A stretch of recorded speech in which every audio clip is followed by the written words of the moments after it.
Bab 310. Cermin Dimensi, Istana Bunga dan Jurang Pemutus Cinta. Macan tutul ungu pun bergerak, mendarat di bahu warrior yang, lalu mengelus kepalanya di pipi warrior yang, tatapan mata juga berlinang air mata. Kelihatan jelas bahwa ia tidak ingin meninggalkan warrior yang. Melihat bocah kecil seperti ini, warrior yang pun merasa sedih, dia juga tidak ingin meninggalkan bocah kecil. Dari lahir sampai sebelum berjumpa dengan bocah kecil, dia selalu hidup sendirian, hingga saat berjumpa dengan bocah kecil, warrior yang baru menyadari di dunia ini selain rasa kekeluargaan, juga ada namanya rasa persahabatan. Dia dan bocah kecil akan mempertaruhkan nyawa untuk masing-masing.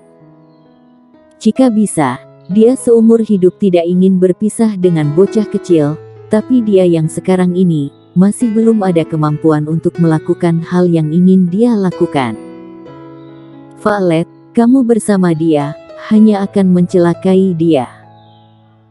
Saat ini, wanita cantik yang ada di sampingnya dengan nada lembut berkata, status kamu sekarang sudah ketahuan, jika terus bersama dia, bukan hanya kamu dalam bahaya, dia juga akan dalam bahaya, apakah kamu mengerti?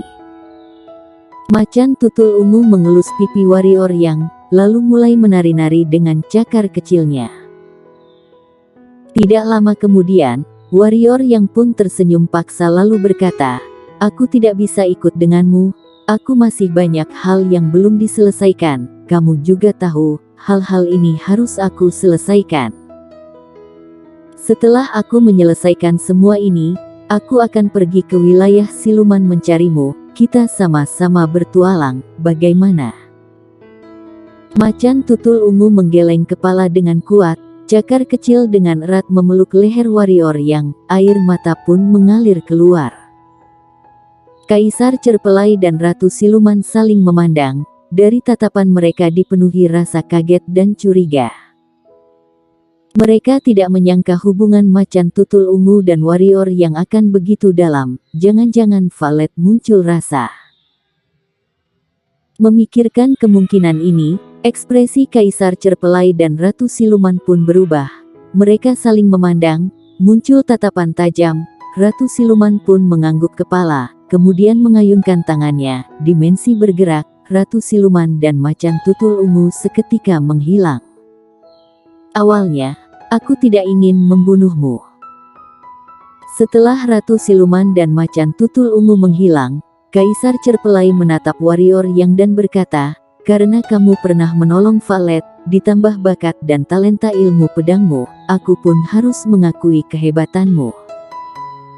Asalkan kamu tidak mati, di masa depan, Violet pasti akan berteman dengan klan manusia super hebat. Tapi, melihat sikap Violet padamu, aku mengetahui Violet sudah bukan menganggap kamu sebagai teman. Untuk memutuskan pemikiran Violet ini, aku hanya bisa membunuhmu. Senior, sebenarnya dari awal kamu sudah ingin membunuhku, betul? Ujar warrior yang sambil memandang Kaisar Cerpelai, di wajahnya tidak ada ekspresi ketakutan. Kaisar Cerpelai mengangguk kepala dan berkata, benar, meskipun kamu adalah teman Violet, tapi kalian klan manusia sangat cepat berubah. Sekarang adalah teman, tapi demi sebuah keuntungan, 1 detik kemudian akan menjadi musuh. Aku tidak akan tenang membiarkan Violet mengikuti seorang manusia. Warrior yang tersenyum, lalu memandang Crazy Huang yang ada di sampingnya dan berkata, Senior Huang, tadi kamu mengatakan tidak peduli aku terlibat masalah apa, kamu akan bantu menyelesaikan, apakah kata-kata ini masih berlaku? Ekspresi Crazy Huang pun menjadi muram, dengan kemampuannya, meskipun tidak bisa mengalahkan Kaisar Cerpelai, tapi juga bisa bertarung sengit dengannya. Hanya saja, masalahnya adalah dia tidak boleh melakukannya. Jika sampai menyinggung klan macan tutul ini, maka sekte Dewa Pedang akan terlibat masalah besar.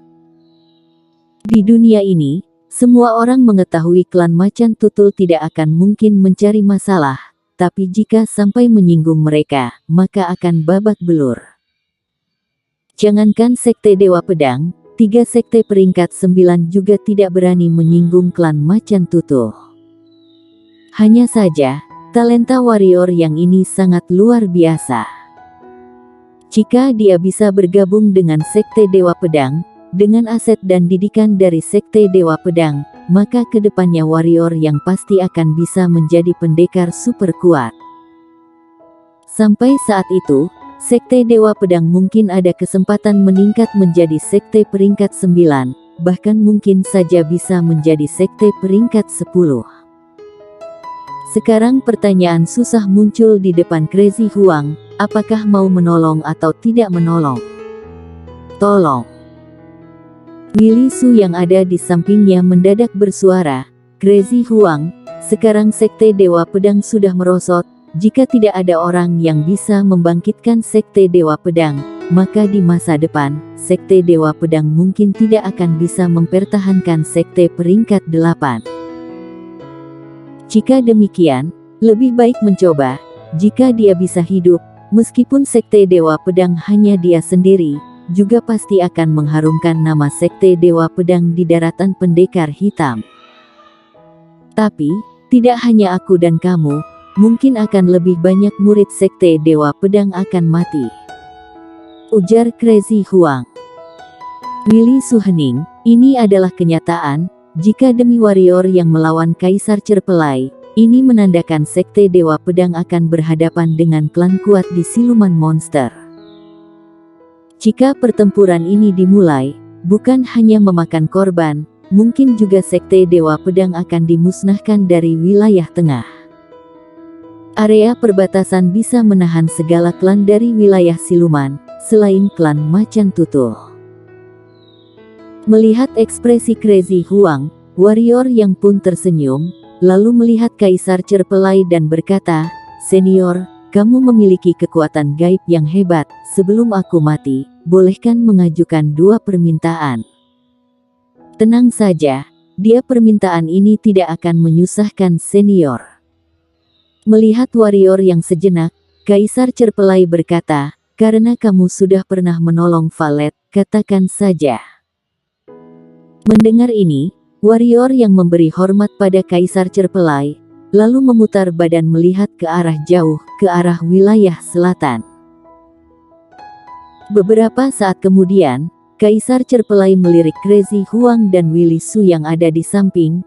Crazy Huang pun mengerti, memberi hormat pada Kaisar Cerpelai, lalu dengan tatapan campur aduk melihat warrior yang sedang termenung, badan bergerak, membawa Willy Su menghilang dari sana. Setelah mereka berdua pergi, Kaisar Cerpelai mengayunkan tangan, sebuah cermin raksasa muncul dan berkata, "Cermin ini bernama cermin dimensi, dia bisa mewujudkan permintaan pertamamu." Selesai berkata, Kaisar Cerpelai mengayunkan tangan, seketika cermin itu pun bergoyang, pelan-pelan muncul beberapa adegan di atasnya. Di Istana Bunga.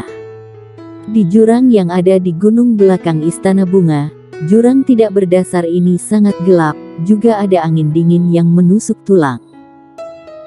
Angin dingin ini bagaikan pedang tajam, yang bisa melukai kulit, membuat di dasar jurang dipenuhi suara irisan yang sangat menakutkan.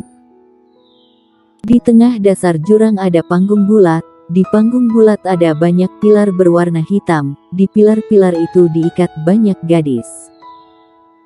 Gadis-gadis ini, ada yang sudah mati mengenaskan, karena wajahnya sudah hancur karena angin dingin ini, ada yang badannya dipenuhi luka. Tetapi, sebagian besar masih hidup. Hanya saja gadis yang hidup, lebih menderita daripada yang sudah mati. Di dasar jurang ini adalah jurang pemutus cinta yang terkenal di Istana Bunga, angin kuat yang menghembus adalah angin iblis dingin. Angin iblis dingin ini memang dibuat khusus untuk menghukum murid Istana Bunga yang melanggar aturan. Mendadak, seorang wanita paruh baya muncul di panggung bulat. Saat melihat wanita paruh baya ini, gadis-gadis yang diikat pun dipenuhi rasa ketakutan. Karena wanita paruh baya ini adalah penanggung jawab jurang pemutus cinta. Tentu saja, karena wanita ini sangat psikopat. Wanita paruh baya ini sama seperti wanita yang ada di sini, mencintai seorang pria. Sayangnya pria itu adalah seorang pria brengsek, mendekati dia hanya demi kecantikan dan kekayaan dia. Setelah itu, mental dia pun terganggu, tidak suka melihat ada pria dan wanita yang hidup harmonis. Juga karena itu, Istana Bunga baru menyuruh dia mengurus jurang pemutus cinta ini. Karena dia tidak akan belas kasihan pada murid yang mencintai pria. Melihat tatapan yang dipenuhi ketakutan, wanita paruh baya ini pun tersenyum menakutkan dan berkata, "Cekak, para mantan si jenius, waktunya menikmati. Ayo, baik-baik menikmati." Setelah berkata, wanita paruh baya ini memutar telapak tangan, sebuah cambuk hitam panjang muncul di tangannya. Melihat cambuk panjang ini, para gadis pun mulai gemetar. Karena cambuk panjang ini bernama cambuk pemukul roh. Sama seperti namanya, yang dipukul adalah roh. Gadis yang dikurung di sini, rata-rata alam spiritual, kekuatan raga mereka sudah sangat kuat, hukuman biasa sama sekali tidak bisa melukai mereka. Jadi, Istana Bunga pun membuat cambuk pemukul roh ini. Karena sakit di raga hanyalah 1/10 dari sakit di roh. Melihat ekspresi ketakutan gadis-gadis ini, badan yang gemetar, senyuman di wajah wanita paruh baya semakin lebar dan berkata, "Dasar jalang, kalian yang sebenarnya bisa menikmati hidup damai di istana, tapi kalian malah tidak mau pergi mencintai pria. Sekarang malah harus menikmati kehidupan di jurang pemutus cinta, setiap hari disiksa angin iblis dingin ini, ditambah dicambuk sehari 3 kali, siapa suruh kalian jatuh cinta?" Selesai berkata, wanita paruh baya menggerakkan tangan dan mencambuk, sebuah bayangan hitam langsung menghantam ke arah wanita yang ada di depannya. Ah! Suara jeritan yang tragis bergema di dasar jurang. Ekspresi wanita ini sangat menderita, badan pun terus bergetar. Wanita paruh baya ini semakin puas, lalu mengayunkan cambuk, mencambuk ke wanita itu lagi. Tidak lama kemudian, wanita itu pun pingsan, tapi badan tetap saja gemetar. Lemah sekali. Melihat wanita itu pingsan, wanita paruh baya pun mencibir, mengayunkan lengannya bersiap mencambuk lagi. Di saat ini, seorang wanita yang berada di pilar kiri wanita yang sudah pingsan mendadak berkata, "Jen, dia sudah seperti ini, kenapa kamu masih menyiksanya? Jangan terlalu kejam, ingat kita sebelumnya juga satu perguruan." Wanita yang bernama Jen ini pun berhenti, melihat ke arah wanita yang berbicara. Tatapan mata menjadi dingin dan berkata, "Maria Feng, kamu jangan mengira ada orang Istana Bunga yang melindungimu, kamu boleh memerintahku. Aku beritahu padamu, di dasar jurang pemutus cinta ini, semuanya harus mendengar perintahku."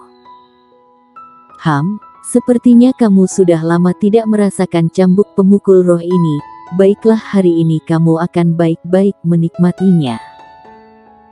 Setelah itu, Jen pun mengayunkan cambuk ke arah Maria Feng, sekuat tenaga memukul, cambuk pemukul roh ini pun muncul bayangan hitam. Iya.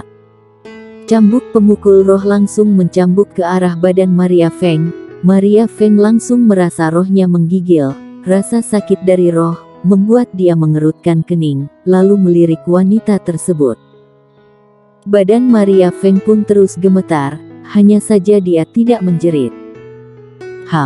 Cukup kuat juga. Jen mendengus, lalu mengayunkan cambuk ke arah badan Maria Feng. Tidak sampai 1 menit, badan Maria Feng sudah dipenuhi bekas cambuk. Meskipun sampai sekarang Maria Feng belum pingsan, tapi sudah pucat pasi. Maria Feng sekarang dilihat seperti orang mati, sangat menakutkan. Warrior Feni. Di saat Maria Feng pelan-pelan memejamkan mata, dua nama ini muncul dari mulutnya. Bersambung.